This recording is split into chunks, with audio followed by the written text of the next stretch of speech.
Everyone, welcome to my channel. কেমন আছো তোমরা সবাই? আশা করি সবাই ভালো আছো।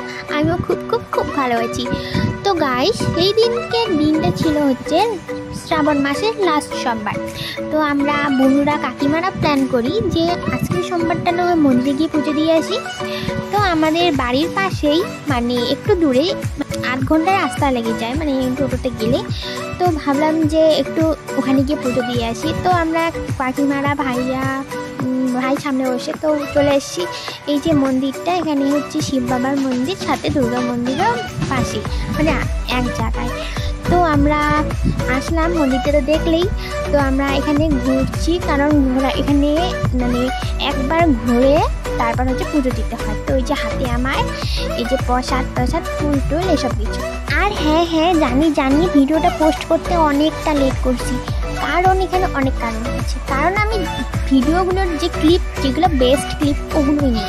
তো ওটার জন্য আমার হচ্ছে পোস্ট করার মন ছিল না, তাই আমি পোস্ট করতে পারি নাই। তো ভাবলাম যে যেটুকু আছে ওইটুকুই না হয় পোস্ট করা যাক। তো আবার এডিট করে আবার পোস্ট করতেছি। তো এই যে আমরা মন্দিরটা ঘুরতেছি এখন। আর এখানে আমরা হচ্ছে একটু জিনিসপত্রগুলো ঠিক করে নিচ্ছিলাম। আর আমি তো বাড়ি থেকে নিয়ে আসছি, আর কাকিমারা ব্যাগে করে নিয়ে আসছিলো বলে ওরা ঠিক করে নিচ্ছে। আর এখানে ইয়েলো কালার যে শাড়ি পরে আছে বুনুটি, ওটা আমার পাশের বাড়ি বুনু হয়। আর রেড কালার ওটা হচ্ছে আমার কাকিমার ভাইয়ের। দেখো প্রায় অনেকটাই ভিড় হচ্ছে, কারণ দূর থেকে মানুষ আসছে পুজো দেওয়ার জন্য।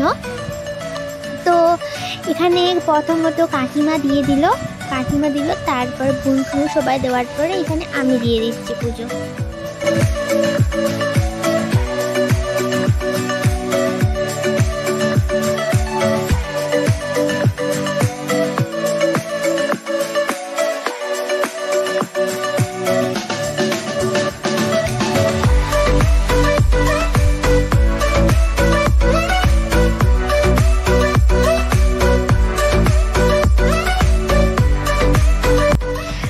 শিব বাবার কাছে পুজো দেওয়া শেষ করে আমি আসলাম এখানে দুর্গা মন্দিরে আসার পরে এখানে একটু ভিডিও করে নিলাম, আর হচ্ছে তোমাদেরকে দেখিয়েও দিলাম যে এরকম। তো এখানে আমি এখন পুজো দিয়ে দিচ্ছি, কারণ আসছি যেহেতু সব জায়গায় দিয়েই যাই, কারণ অত তো আসা হয় না। আর আমি অতটাও ঘুরতে চাই না, কারণ বাড়ি থেকে অতটাও এলাও না। যদি বাড়ি থেকে কেউ আসে তবেই। তো এখানে আমি পুজো টুজো দিয়ে নিলাম। দেওয়ার পরে তো আমরা হচ্ছে গাড়িতে উঠে গেলাম। তো গাইস, ভিডিওটা এইটুকু, বললাম না ভালো ক্লিপ নেই, তো ভিডিওটা এইটুকুই। দেখা হবে পরের ভিডিওতে। আর এখন আমরা বাড়ি যাব। তো সবাই ভালো থেকো।